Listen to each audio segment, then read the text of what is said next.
Jasmine എന്നെ വിളിച്ചിട്ട് പറയുന്നു, നിശാഗന്ധി ഓഡിറ്റോറിയം റദ്ദായി. കാരണം ടൂറിസം മന്ത്രിയായ റിയാസിനൊരു പരാതിയുമില്ല. ഞാൻ അന്വേഷിച്ചു. പക്ഷെ പരാതി ആർക്കാണെന്നറിയാമോ? ആരോഗ്യമന്ത്രിക്ക്. ഞാൻ വി രാജേഷിനെ വിളിക്കുന്നു. നമ്മുടെ നഗരത്തിന്റെ മേയർ ഒടുവിൽ എന്നോട് പറഞ്ഞു, ഒരു കാര്യം ചെയ്യൂ, മാനവയും വീഥിയിലേക്ക് പൊയ്ക്കോളൂ, ഒന്നിനെ കുറിച്ചും അറിയേണ്ട, നിങ്ങൾ പൊയ്ക്കോളൂ, നാളെ രാവിലെ കോർപ്പറേഷൻ വന്നിട്ട് അപേക്ഷ തന്നാൽ മതി, ധൈര്യമായി പൊയ്ക്കോളൂ. ഈ രാജേഷ് എന്ന മേയർ ഇത് ഈ തിരക്കിനിടയിൽ പറഞ്ഞ് തന്നില്ലായിരുന്നെങ്കിൽ നമ്മൾ എന്ത് ചെയ്യുമായിരുന്നു? ഒരു സമരത്തിനിറങ്ങിയപ്പോൾ അവരനുഭവിച്ച പ്രതിസന്ധി ആരും റിപ്പോർട്ട് ചെയ്യില്ല എന്ന ആത്മവിശ്വാസവും ഗുണ്ടാബോധവും ആശുപത്രി മുതലാളിമാരെ ഭരിച്ചപ്പോൾ ഒരു ദൈവ നിയോഗം പോലെ അത് റിപ്പോർട്ട് ചെയ്തു തുടങ്ങിയതായിരുന്നു യുവനെയും ഞാനും തമ്മിലുള്ള ബന്ധം. നമ്മുടെ നാട്ടിൽ ഏതെങ്കിലും ഒരു രാഷ്ട്രീയ പാർട്ടിയുടെയോ ഏതെങ്കിലും ഒരു മതസംഘടനയുടെയോ പിൻബലമില്ലാതെ ആരെങ്കിലും സത്യം പറയാൻ ഇറങ്ങിയാൽ, ആരെങ്കിലും അനീതിക്ക് വേണ്ടി പോരാടിയാൽ, അനീതിക്കെതിരെ ശബ്ദിച്ചാൽ അവർ ഒരുപാട് ചാപ്പകൾ കിട്ടും. മലബാറിൽ നിന്ന്, കണ്ണൂരിൽ നിന്ന് വന്ന 3-4 ബസ് MVD പിടിച്ചിട്ടിരിക്കുന്നു. കോട്ടക്കൽ, മലപ്പുറം കോട്ടക്കൽ 50,000 രൂപ പിഴയടച്ചിരിക്കുന്നു. എന്താ കാര്യം? ലൈറ്റ് ഇട്ടില്ല. അത്രയും. എനിക്ക് ഏറ്റവും പ്രിയപ്പെട്ട എന്റെ സഹോദരന്മാരെ, UNA എന്ന് പറയുന്ന പ്രസ്ഥാനവുമായുള്ള എന്റെ ബന്ധം ആരംഭിക്കുന്നത് ഞാൻ മുമ്പത്തെ പ്രസംഗങ്ങളിലൊക്കെ പറഞ്ഞിട്ടുണ്ട്, ഒരു മാധ്യമപ്രവർത്തകൻ എന്ന കേവല ബന്ധമാണ്. ആശുപത്രിയിൽ സ്വാഭാവികമായി സമരം രൂപപ്പെട്ടപ്പോൾ അവകാശത്തിന് വേണ്ടി ജാസ്മിൻ ഷാ അന്ന് നേതാവാണ് എന്ന തരത്തിൽ ഒരു സമരത്തിനിറങ്ങിയപ്പോൾ അവരനുഭവിച്ച പ്രതിസന്ധി ആരും റിപ്പോർട്ട് ചെയ്യില്ല എന്ന ആത്മവിശ്വാസവും ഗുണ്ടാബോധവും ആശുപത്രി മുതലാളിമാരെ ഭരിച്ചപ്പോൾ ഒരു ദൈവ നിയോഗം പോലെ അത് റിപ്പോർട്ട് ചെയ്തു തുടങ്ങിയതായിരുന്നു യുവനെയും ഞാനും തമ്മിലുള്ള ബന്ധം. ഞാൻ ഓർക്കുന്നു, ആ 2011-12 കാലഘട്ടത്തിലെ UNAയുടെ ആദ്യ സമരം കഴിഞ്ഞ് ജാസ്മിനും കൂട്ടരും എന്നെ കാണാൻ വരികയാണ്. തിരുവനന്തപുരത്ത് അന്ന് ഞങ്ങൾക്കൊരു ചെറിയ ഓഫീസാണ്. എനിക്ക് വലിയ അഭിമാനം തോന്നി.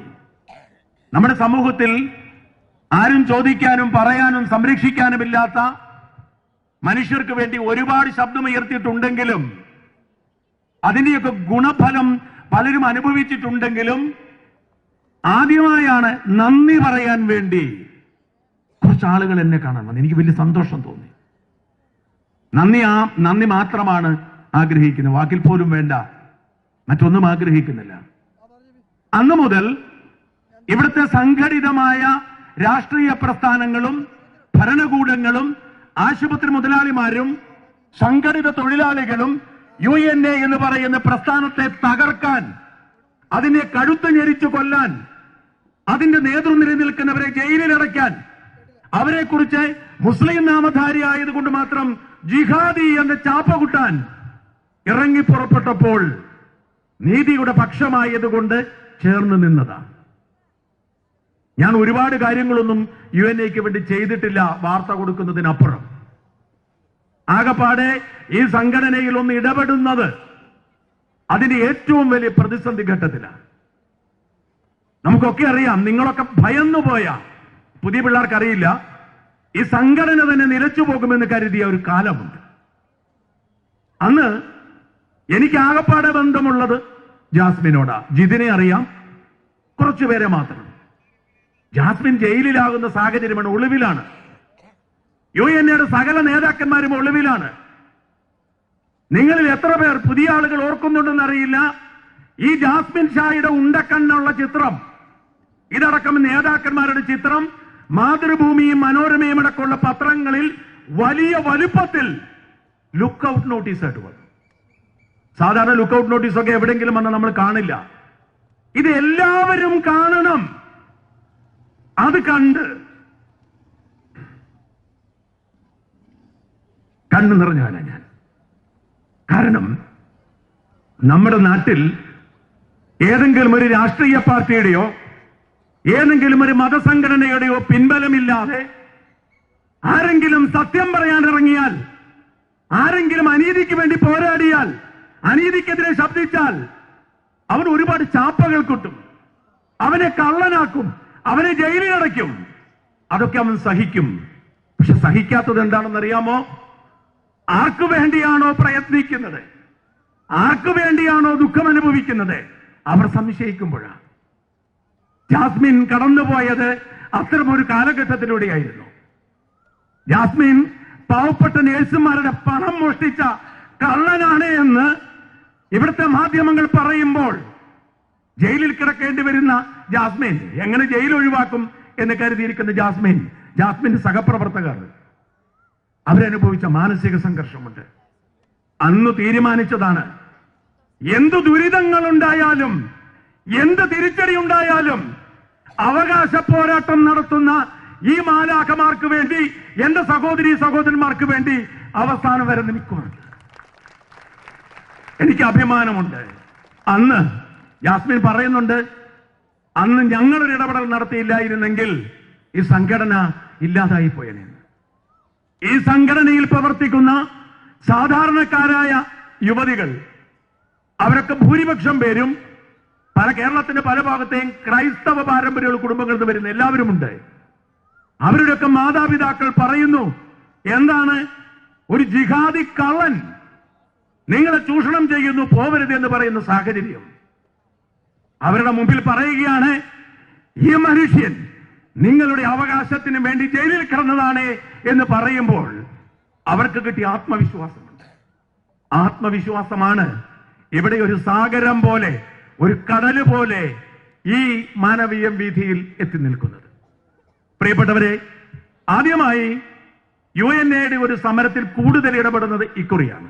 ഇതിനു മുമ്പും ജാസ്മിനൊക്കെ പറയും, ഷാജൻ സാർ ഭയങ്കര സഹായം ഒന്നും ചെയ്യാറില്ല, ആകപ്പാടെ ചെയ്യുന്നൊരു സഹായം സാമ്പത്തിക ബാധ്യതയൊന്നും ഉണ്ടാവരുതേ എന്ന് പ്രതീക്ഷിച്ച് ഞാൻ എന്റെ കയ്യിൽ നിന്ന് വണ്ടിക്കൂലി മുടക്കിയാണ് വരുന്നത്, എന്റെ കയ്യിൽ നിന്ന് മുടക്കിയാണ് താമസിക്കുന്നത്. തൃശ്ശൂരിൽ UNAയുടെ സമ്മേളനം നടക്കുന്നു, എന്നോട് വരണമെന്ന് പറയുന്നു. ഞാൻ അവിടെ പങ്കെടുക്കരുത് എന്ന് ആഗ്രഹിക്കുന്ന ഇവിടുത്തെ ചില ഭരണകൂടത്തിലെ നികൃഷ്ട ചിന്താഗതിക്കാർ എനിക്കെതിരെ അന്നൊരു കള്ളക്കേസ് എടുക്കുന്നു. ആ കള്ളക്കേസിൽ എനിക്ക് മാറി നിൽക്കേണ്ടി വരും എന്ന സാഹചര്യം ഉണ്ടാകുന്നു. ദൈവാനുഗ്രഹം കൊണ്ടും ചിലരുടെ സഹായം കൊണ്ടും അത് വളരെ കഷ്ടപ്പെട്ട് ഒഴിപ്പിച്ചാണ് അന്ന് തൃശ്ശൂർക്ക് പോകുന്നത്. പക്ഷെ അവിടെയും ഒരു പ്രശ്നമുണ്ടായിരുന്നു. ആ പരിപാടിയിൽ മുഴുവൻ പങ്കെടുക്കാൻ കഴിഞ്ഞില്ല.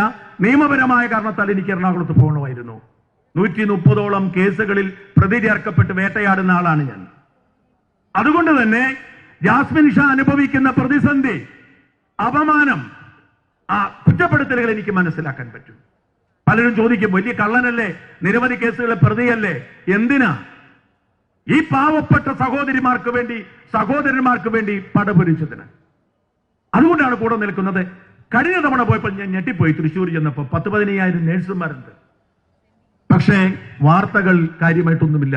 മറുനാടനിൽ വന്നു, കുറച്ചു പേരൊക്കെ ഒന്ന് ഫോട്ടോ എടുത്തു. ഞാൻ ജാസ്മിനോട് പറഞ്ഞു, ജാസ്മിനെ, നിങ്ങൾക്ക് കംഫർട്ട് സോൺ തൃശ്ശൂരാണ്, പക്ഷെ നിങ്ങളുടെ കംഫർട്ട് സോണിൽ നിങ്ങൾ ഇങ്ങനെ ആളെ കൂട്ടി ഈ നേഴ്സുമാരുടെ കയ്യിലെ പണം മുടക്കി വണ്ടി പിടിച്ചു വന്ന് ഇങ്ങനെ പോയി മുദ്രാവാക്യം വിളിച്ചു പോയിട്ട് കാര്യമില്ല, ആരും അറിയില്ല. അതുകൊണ്ട് നമുക്ക് തിരുവനന്തപുരത്തേക്ക് പോകാം. ജാസ്മിൻ പറഞ്ഞു റെഡി. ഞാൻ പറഞ്ഞു നമുക്കൊന്ന് ആലോചിച്ചിട്ട് തീരുമാനിക്കാം. തിരുവനന്തപുരത്തേക്ക് സെക്രട്ടേറിയറ്റ് മാർച്ച് നടത്താം, മാധ്യമങ്ങൾ വരും, നേതാക്കന്മാർ വരും എന്ന് ഞാൻ പറയുകയാണ്. പിറ്റേ ദിവസം ഞാൻ കാണുന്നത് എന്താണെന്നറിയാമോ? UNAയുടെ സെക്രട്ടേറിയറ്റ് മാർച്ച് 5 എന്ന് പറഞ്ഞ അനൗൺസ്മെന്റാ. ഒരാഴ്ച ആയിട്ടുള്ളൂ. ഞാൻ കരുതി ഒരു 3 മാസം കഴിഞ്ഞ് ഒരു പരിപാടി നടത്താവുന്ന. ജാസ്മിനത് 5-ാം തീയതി അനൗൺസ്. ഞാൻ പറഞ്ഞു, ജാസ്മിന് നടക്കുമോ? നടക്കും, ആളെ ഞാൻ എത്തിക്കും. അത്ര ആത്മാർത്ഥതയോടെ എത്തും. കാരണം വലിയ വികാരമാണ് ശമ്പള വർധനവ്. പക്ഷേ നേതാക്കളെ ക്ഷണിക്കുന്നത് നിങ്ങൾ നോക്കണം. ഞാൻ പറഞ്ഞു ചെയ്യാം. അപ്പോഴാണ് ഒരു പ്രശ്നം. 5-ാം തീയതിയും ഈ വരുന്ന ദിവസങ്ങളിൽ ഞാനിവിടെ ഇല്ല. ഞാനൊരു അടിയന്തര യാത്രയ്ക്ക് പോവുകയാണ്. ഞാൻ പറഞ്ഞു, ജാസ്മിനെ ഞാൻ എല്ലാം ശരിയാക്കി തരാം, നിങ്ങൾ നടത്തിയാൽ മതി എന്ന് പറഞ്ഞു. ഇവരോട് ഇല്ല, ഷാജൻ സാറെന്ന് പറയുന്നത് ശരിയല്ല, ചേട്ടൻ എന്നാണ് വിളിക്കുന്നത്, ഷാജൻ ചേട്ടൻ ഉണ്ടാവണം. അങ്ങനെ 4-ാം തീയതിയാക്കി. വളരെയധികം കഷ്ടപ്പെട്ടു. നമ്മൾ പറഞ്ഞു, സമരം സെക്രട്ടേറിയറ്റ് മാർച്ച് കഴിഞ്ഞു, നമുക്ക് കൺവെൻഷൻ നടത്താം. എവിടെ? നിശാഗന്ധി ഓഡിറ്റോറിയത്തിൽ നടത്താം.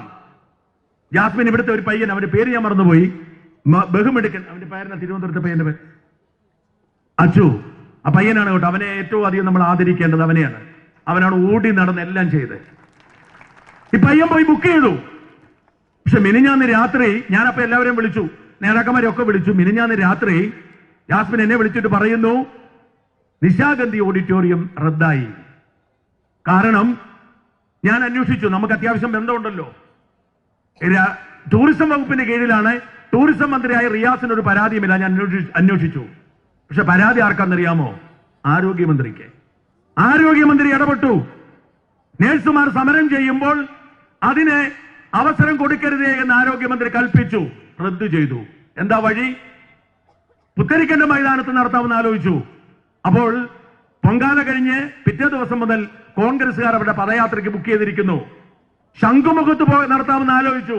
ഏതാ മിനിഞ്ഞാന്നത്തെ കാര്യം ഞാൻ പറയുന്നേ, ഇന്നലത്തെ കാര്യം പറയുന്നേ. ഇന്ന് നിങ്ങൾ വരുവാണ്, ശംഖുമുഖത്ത് നടത്താമെന്ന് ആലോചിച്ചു. അതും ടൂറിസം വകുപ്പിന്റെ കീഴിലാണ്. പൂജപ്പര, അപ്പോൾ ഞാൻ ബഹുമാന്യനായ മേയർ രാജേഷിനെ വിളിച്ചു.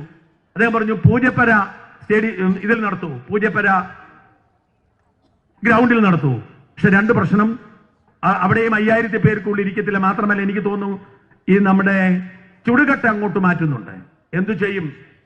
അപ്പൊ ഒടുവിൽ ജാസ്മിൻ പറഞ്ഞു നമുക്കൊരു കൺവെൻഷൻ സെന്റർ, ഉദയ കൺവെൻഷൻ സെന്റർ അവിടെ നടത്താം.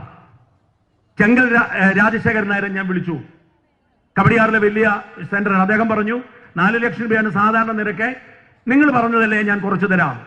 പക്ഷെ അവിടെ 4500 പേർക്ക് ഇരിക്കാൻ പറ്റൂ എന്ന് മാത്രമല്ല ഒരു നിവൃത്തിയുമില്ല. അവിടെ നടത്താമെന്ന് ആലോചിക്കുമ്പോൾ എന്നോട് എനിക്ക് പരിചയമുള്ള ഒരു ചേച്ചി ചോദിക്കുകയാണ്, എടാ മോനെ, നിങ്ങളുടെ ശമ്പളം 1333 ആക്കണമെന്ന് പറഞ്ഞ് നിങ്ങൾ AC ഇട്ട ഒരു ആഡംബര ഹാളിൽ കൊണ്ട് സമരം നടത്തിയ നാട്ടുകാർ എന്ത് പറയൂടാ?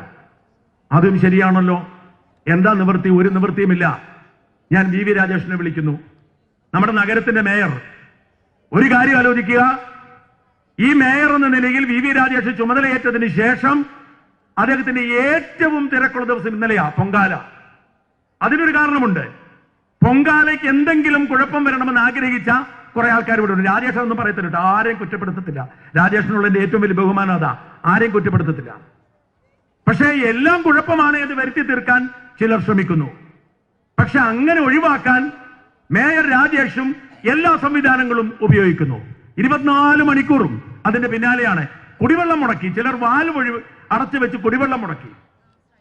ശുചീകരണത്തിൽ പ്രതിസന്ധി, എല്ലാത്തിനും അതിജീവിക്കുന്നു. രാജേഷ് മേയറും നഗരസഭാ സെക്രട്ടറിയും അടക്കം കുറച്ചുപേർ വാഹനങ്ങളിൽ ചുറ്റി നടന്ന് എല്ലാത്തിന്റെയും പിറകെ നടക്കുന്നതിനിടയിൽ ഞാൻ 15 തവണയാണ് ഇന്നലെ വിളിച്ചത്. 15 തവണ. ഓരോ ഐഡിയ എനിക്ക് തരും. ഞാൻ പറഞ്ഞു, മേയറെ രാജേഷ് എന്ത് ചെയ്യും, എന്തെങ്കിലും പരിഹാരം ഉണ്ടാക്കാം. ഒടുവിൽ എന്നോട് പറഞ്ഞു, ഒരു കാര്യം ചെയ്യൂ, മാനവീയം വീഥിയിലേക്ക് പൊക്കോളൂ. ഞാൻ അത്ഭുതപ്പെട്ടു പോയ, അത് കോർപ്പറേഷന്റെ കീഴിലാന്ന് എനിക്കറിയില്ല. ഞാൻ ഓർത്ത് MA ബേബിയുടെ വകയാണെന്ന് കരുതിയിരുന്നത്. അപ്പൊ കോർപ്പറേഷന്റെ കീഴിലാണ്, ധൈര്യമായി പൊക്കോളൂ. ഒരുപാട് പരിമിതികളുണ്ട്, ഒന്നിനെ കുറിച്ചും അറിയേണ്ട, നിങ്ങൾ പൊയ്ക്കോളൂ. നാളെ രാവിലെ കോർപ്പറേഷൻ വന്നിട്ട് അപേക്ഷ തന്നാൽ മതി, ധൈര്യമായി പൊയ്ക്കോളൂ. പന്തല് കെട്ടാനും മൈക്കിനും വരെയുള്ള ആളെ പറഞ്ഞു. ഇന്നലെ ഈ രാജേഷ് എന്ന മേയർ ഇത് ഈ തിരക്കിനിടയിൽ പറഞ്ഞ് തന്നില്ലായിരുന്നെങ്കിൽ നമ്മൾ എന്ത് ചെയ്യുമായിരുന്നു? അതുകൊണ്ട് പ്രിയപ്പെട്ടവരെ, ഒരു കൈയടി നമ്മുടെ രാജേഷ്, നമ്മുടെ മേയർക്ക് കൊടുക്കണം. ഞാൻ എല്ലാവർക്കും നന്ദി പറയുമ്പോഴും ഇവിടെ ഈ മഹത്തായ മാനവവീഥിയിൽ ആയിരക്കണക്കിന് പേർക്ക് ഇങ്ങനെ ഇരിക്കാൻ കഴിയണമെങ്കിൽ ഈ മേയർ വിചാരിച്ചതുകൊണ്ട് മാത്രം. അല്ലെങ്കിൽ സെക്രട്ടേറിയറ്റിലെ പൊരിവെയിലത്ത് നമ്മൾ ഇരിക്കും. അതുകൊണ്ടാണ് ഞാൻ പറഞ്ഞേ, ഇതൊക്കെ സത്യത്തിന്റെ വിജയമാണെന്ന് വിശ്വസിക്കുന്ന ആളാണ് ഞാൻ. VV രാജേഷ് എന്ന മേയർ ദൈവം അയച്ചതാണ് ഈ ഒരു കാര്യത്തിന് വേണ്ടി. നമ്മൾ സത്യത്തിന് വേണ്ടി ഇറങ്ങിയാൽ, എന്റെ അനുഭവം അങ്ങനെയാണ്, നമ്മൾ സത്യത്തിന് വേണ്ടി നിന്ന. ഞാൻ നിരവധി കേസുകളിൽ പ്രതിയായ കഥ പറഞ്ഞല്ലോ. അനേകം പ്രതിസന്ധികളിലൂടെ കടന്നുപോയിട്ടുണ്ട്. അവസാന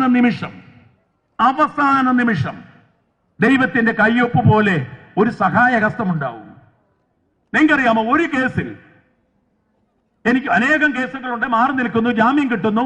ഒരു കേസിൽ കൂടി ജാമ്യം കിട്ടാൻ ഇടയുള്ളപ്പോൾ ബഹുമാനപ്പെട്ട കേരള ഹൈക്കോടതി എനിക്കൊരു കേസിൽ ജാമ്യം തരുന്നു. എന്നിട്ട് എന്നോട് പറയുന്നു, 3-ാം ദിവസം നിലമ്പൂർ പോലീസ് സ്റ്റേഷനിൽ പോയി ഹാജരാവണം. എനിക്ക് ആദ്യമായി മറ്റൊരു കേസിലെ ജാമ്യാപേക്ഷ പരിഗണിച്ചുകൊണ്ടിരിക്കുന്നു. ഞാൻ പോലീസ് സ്റ്റേഷനിൽ ചെന്ന് കഴിഞ്ഞാൽ എന്നെ പോലീസ് പിടിച്ചോണ്ട് പോകും. പക്ഷെ കോടതിയോട് നമുക്ക് എങ്ങനെ പറയാൻ പറ്റും? നിവൃത്തി കെട്ട് ഞാൻ ജാമ്യം എടുക്കാൻ വേണ്ടി പോലീസ് സ്റ്റേഷനിൽ ചെല്ലുന്നു. പ്രതീക്ഷിച്ചതുപോലെ തന്നെ എറണാകുളത്ത് നിന്ന് 2 സംഘം പോലീസ് വരുന്നു. എന്നെ അവിടുന്ന് അറസ്റ്റ് ചെയ്തുകൊണ്ട് പോകുന്നു. ആദ്യത്തെ അറസ്റ്റാ. നിലമ്പൂരിൽ നിന്നും പോലീസ് വണ്ടിയിൽ എന്നെ കളമശ്ശേരി പോലീസ് സ്റ്റേഷനിൽ കൊണ്ടുവന്നു. മുൻകൂർ ജാമ്യം പരിഗണിക്കുന്നു. വക്കീൽ എണീറ്റ് നിൽക്കുന്നു. പ്രോസിക്യൂഷൻ പറയുന്നു മുൻകൂർ ജാമ്യം അസാധുവായി, കാരണം അറസ്റ്റ് ചെയ്തു. അറസ്റ്റ് ചെയ്തവർക്ക് ജാമ്യമേ ഉള്ളൂ, മുൻകൂർ ജാമ്യമില്ല. പിന്നെന്താ? അറസ്റ്റ് ചെയ്തവരെ ജയിലിലടയ്ക്കും. എന്റെ അഭിഭാഷകൻ കോടതിയോട് ചോദിച്ചു, എത്ര ദിവസമായി ഈ അപേക്ഷ ഇവിടെ കിടക്കുന്നു? ഇത് ആരുടെ കുഴപ്പമാണ്? ഇത് പരിഗണിക്കാൻ വൈകി എന്നതുകൊണ്ട് കുറ്റം ചെയ്യാത്ത ഒരാൾ ജയിലിൽ കിടക്കണോ? കോടതി പറഞ്ഞു, അത് ന്യായമായ ചോദ്യം, നമുക്ക് പരിഗണിക്കാം. എന്തായാലും അറസ്റ്റ് ചെയ്തല്ലോ, അവർ നടപടിക്രമം പൂർത്തിയാക്കട്ടെ, വൈകുന്നേരം പരിഗണിക്കാം. മണിക്കൂറുകൾ നീണ്ട വാദത്തിനൊടുവിൽ കേരള ചരിത്രത്തിൽ ആദ്യമായി ഒരു മുൻകൂർ ജാമ്യാപേക്ഷയിൽ അറസ്റ്റ് ചെയ്തതിന് ശേഷം കോടതി വാദം കേട്ട് തീരുമാനമെടുക്കുന്നു, മുൻകൂർ ജാമ്യം തരുന്നു, വിട്ടയക്കുന്നു. ഇത്തരത്തിൽ അത്ഭുതകരമായ ഇടപെടലുകൾ നടക്കും. ഞാൻ സാധാരണ 9:30 ഞാൻ പറയാം, ബഹുമാനപ്പെട്ട മേയർ ഉള്ളതുകൊണ്ട് ഞാൻ ദീർഘിപ്പിക്കുന്നില്ല. ഞാൻ സാധാരണ 9:30 മണിക്ക് കിടക്കുന്ന ആളെ 4 മണിക്ക് എണീക്കും. ജാസ്മിനും സംഘവും വന്നിരുന്നു. ഇന്നലെ അവരോട് ഭക്ഷണം കഴിക്കാൻ പോയി. അതുകൊണ്ട് 11:30 മണി 12 വരെ എനിക്ക് ഇരിക്കേണ്ടി വന്നു. ഈ സമയത്ത് ജാസ്മിൻ ടെൻഷൻ അടിക്കുന്നു, ഹാരിസ് ടെൻഷൻ അടിക്കുന്നു, അജയ് ടെൻഷൻ അടിക്കുന്നു. എന്താ വിഷയം? മലബാറിൽ നിന്ന്, കണ്ണൂരിൽ നിന്ന് വന്ന 3-4 ബസ് MVD പിടിച്ചിട്ടിരിക്കുന്നു. കോട്ടക്കൽ, മലപ്പുറം കോട്ടക്കൽ 50,000 രൂപ പിഴ അടച്ചിരിക്കുന്നു. എന്താ കാര്യം? ലൈറ്റ് ഇട്ടില്ല, അത്രേ വഴിയിൽ പാർക്ക്. 50,000 രൂപ. ഇത് പരിഹരിക്കാൻ ശ്രമിക്കുന്നു, അവർ വിടുന്നില്ല. അപ്പോഴാണ് ഞാൻ ചോദിച്ചത്, എന്താ വെപ്രാളം? അപ്പൊ പറയുന്നു, ഇതാ 50,000 രൂപ പിഴ അടച്ചിരിക്കുന്നു. ഞാൻ പറഞ്ഞു, MVDക്ക് കൊടുക്കൂ, AMVക്ക് കൊടുക്കൂ. ഞാൻ അദ്ദേഹത്തോട് പറഞ്ഞു, നിങ്ങൾ 50,000 ആക്കണ്ട, 50 ലക്ഷം പിഴയൊട്ടും ഒരു കുഴപ്പമില്ല. പക്ഷേ അവരുടെ 1 രൂപയില്ല. ഈ നാട്ടിൽ രൂപയും കൊണ്ട് നടക്കണമെന്നൊരു നിയമവുമില്ല. മാത്രമല്ല 20,000 രൂപയ്ക്കുള്ളിൽ കൈവച്ചാൽ നിയമവിരുദ്ധമാണ്. അതുകൊണ്ട് കോടതിയിൽ അടച്ചോളാം, വിട്ടിട്ട് പോവും, ബാക്കി നോക്കിക്കോളാം എന്ന് പറഞ്ഞു. MVDക്ക് കാര്യം പിടികിട്ടി, അവർ വിട്ടുപോയി. മാത്രമല്ല ഞാൻ അപ്പോൾ തന്നെ ഗണേഷ് കുമാറിന്റെ പ്രൈവറ്റ് സെക്രട്ടറിയെ വിളിച്ചു. അച്ചംകോവിൽ അജിത് എന്റെ സുഹൃത്താണ്. പാതിരാത്രിയിൽ തന്നെ MVDയെ വിളിച്ച് വിശദീകരണം തേടി. പപ്പ വെക്കുക, ഏതോ ആശുപത്രി മുതലാളി, ഞാൻ മനസ്സിലാക്കുന്നത് മിംസിന്റെ മുതലാളിമാരാണെന്നാണ് എന്റെ ധാരണ. കോട്ടയ്ക്കൽ അവര് ആ AMVയെ സ്വാധീനിച്ചിട്ട് ഇത് തടയാൻ ശ്രമിച്ചതാണ്. എന്തുകൊണ്ടാണ് ഞാൻ പറയുന്നത്? അവിടെ ഞാൻ ഉണ്ടായിരുന്നത്, എനിക്ക് വിളിക്കാൻ പറ്റിയത് എന്തുകൊണ്ടാണ്? ദൈവത്തിന്റെ ഇടപെടല, എന്റെ കഴിവല്ല. അതുകൊണ്ട് പ്രിയപ്പെട്ടവരെ, ഞാൻ നിർത്തുകയാണ്. സത്യത്തിന് വേണ്ടി ശബ്ദിക്കുന്നവരെ ഈശ്വരൻ, പ്രകൃതി ഒരിക്കലും കൈവിടില്ല. മതമില്ലാത്ത ദൈവം നമ്മുടെ കൂടെയുണ്ട്. നമ്മൾ എന്തിനു വേണ്ടിയാണ് പ്രയത്നിക്കുന്നത്? 1333 രൂപയ്ക്ക് വേണ്ടി. നമുക്കത് കിട്ടും. അത് കിട്ടിയാൽ മതിയാവൂ. അതിനപ്പുറത്തേക്ക് നമുക്ക് കിട്ടും. നമ്മൾ ജോലിയെടുക്കുന്നത് ശമ്പളം വാങ്ങാനാണ്. അത് നേടിയെടുക്കാനുള്ള ഇച്ഛാശക്തി ഈ നേതൃത്വത്തിനുണ്ട്. ഇവിടെ കൂടിയിരിക്കുന്ന ആയിരക്കണക്കിന് നഴ്സിംഗ് സമൂഹത്തിനുണ്ട്. നിങ്ങളോടൊപ്പം നിൽക്കുക എന്ന ചരിത്രപരമായ ദൗത്യം, പ്രകൃതിയുടെ ഉത്തരവാദിത്വം, ദൈവത്തിന്റെ കൽപ്പന എന്റെ മേലുമുണ്ട്. ഞാനും അത് ഏറ്റെടുക്കും. നമ്മൾ എല്ലാ അവകാശങ്ങൾക്കും വേണ്ടി പോരാടും. അവസാന ശ്വാസം വരെ ഈ നാട്ടിലെ ശമ്പളത്തിന് വേണ്ടി പ്രയത്നിക്കുന്ന, അവകാശങ്ങൾക്ക് വേണ്ടി പോരാടുന്ന മാലാഖമാർക്കൊപ്പം ഞാനുണ്ടാവും. മറുനാടൻ മലയാളി എന്ന പ്രസ്ഥാനമുണ്ടാവും, ഈ സമൂഹമുണ്ടാവും, UNA നേതൃത്വമുണ്ടാവും. ജയ് ഹിന്ദ്, ജയ് UNA.